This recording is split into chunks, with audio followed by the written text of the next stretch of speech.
Bonsoir et bienvenue dans ce tuto sur l'intelligence artificielle.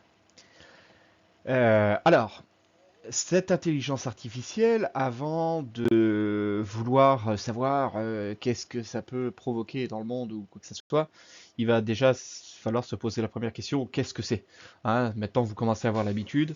La première question en général que je pose, c'est qu'est-ce que c'est? Eh ben, tout d'abord, l'intelligence artificielle, c'est un ensemble de techniques et de théories qui sont mises en œuvre en, en vue de réaliser des machines capables de simuler l'intelligence humaine.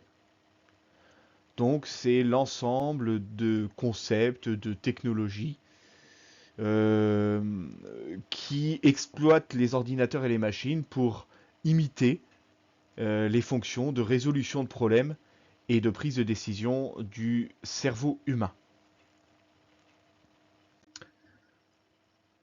Alors ce qu'elle sait faire, c'est très vaste.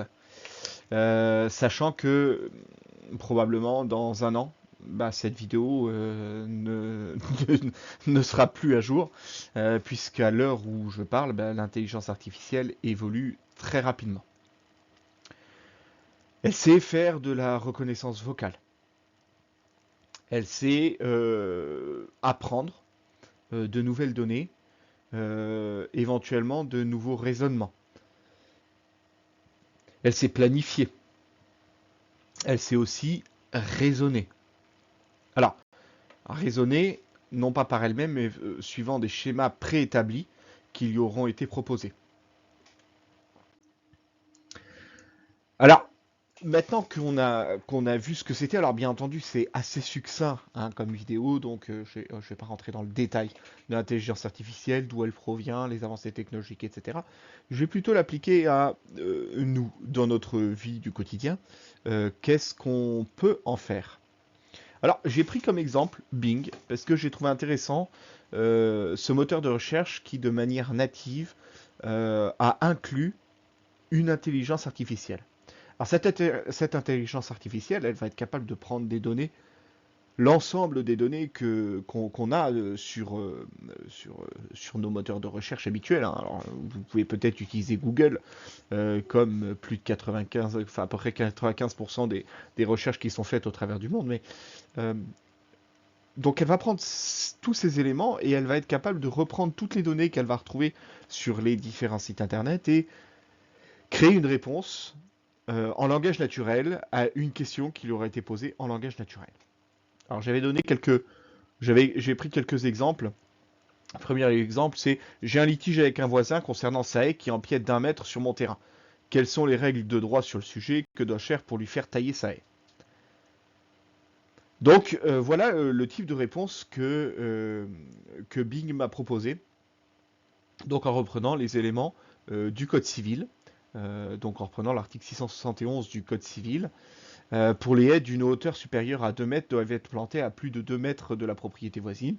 Cette distance minimale est ramenée à 50 centimètres quand la hauteur des plantations est inférieure à 2 mètres. Si des branches d'arbres, d'arbustes, d'arbrisseaux de la propriété d'à côté avancent sur votre terrain, vous pouvez contraindre votre voisin à les tailler sur l'article 673 du Code civil, etc., etc.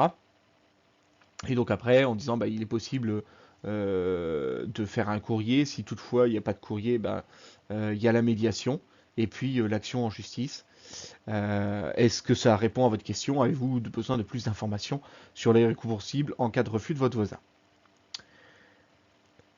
Alors bien entendu, ce type d'intelligence artificielle ne va pas remplacer l'avocat et le travail de l'avocat.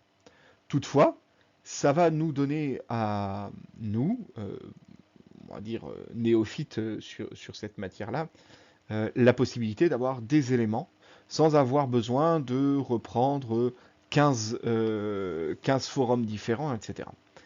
Alors, bien entendu, il faut être très attentif et avoir un esprit critique très affûté, puisque il faut toujours être capable d'aller vérifier les sources qui nous sont données. Donc là, vous voyez, il y a des petits 1, des petits 2, 3 et 4.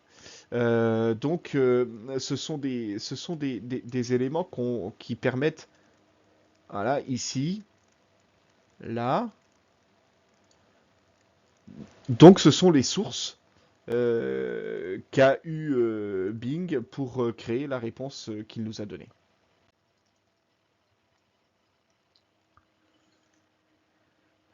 Donc là, voilà, j'aimerais avant de m'endormir une jolie image d'un paysage du Canada qui me donne envie de voyager. Peux-tu me proposer une image? Donc voilà, l'une des images que m'a proposé Bing. Bon, j'ai trouvé que c'était un petit peu froid. Donc je lui ai demandé de me faire une image plus lumineuse. Donc il est reparti. On voit bien que c'est pas du tout la même image, hein, c'en est une nouvelle qui a été créée de toutes pièces. C'est pas une image qui a été trouvée sur Bing, c'est une image qui a été créée de toutes pièces. Et je lui demande maintenant que ça soit plus réaliste.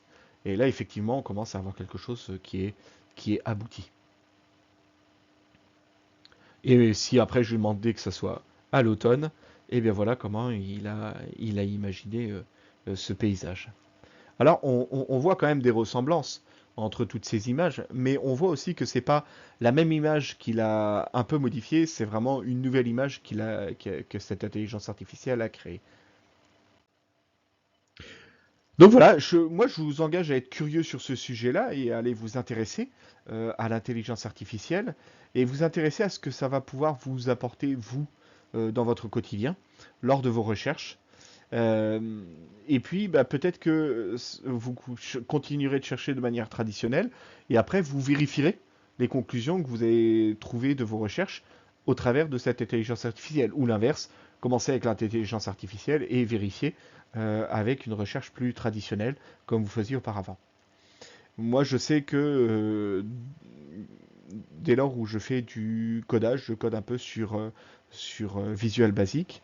Auparavant, quand j'étais bloqué sur un sujet, euh, ben, je me retrouvais confronté avec cette situation et je passais de forum en forum et j'essayais différentes solutions que je trouvais. Maintenant, je donne les éléments à l'intelligence artificielle et c'est elle qui crée le code que, bien entendu, je dois adapter, finir d'adapter à la situation et toujours avec l'esprit critique.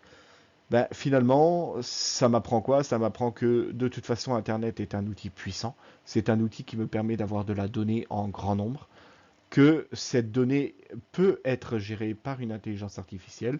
Toutefois, il faut avoir un esprit critique très développé pour éviter de tomber dans le travers de j'ai entendu dire que, j'ai entendu donc c'est vrai.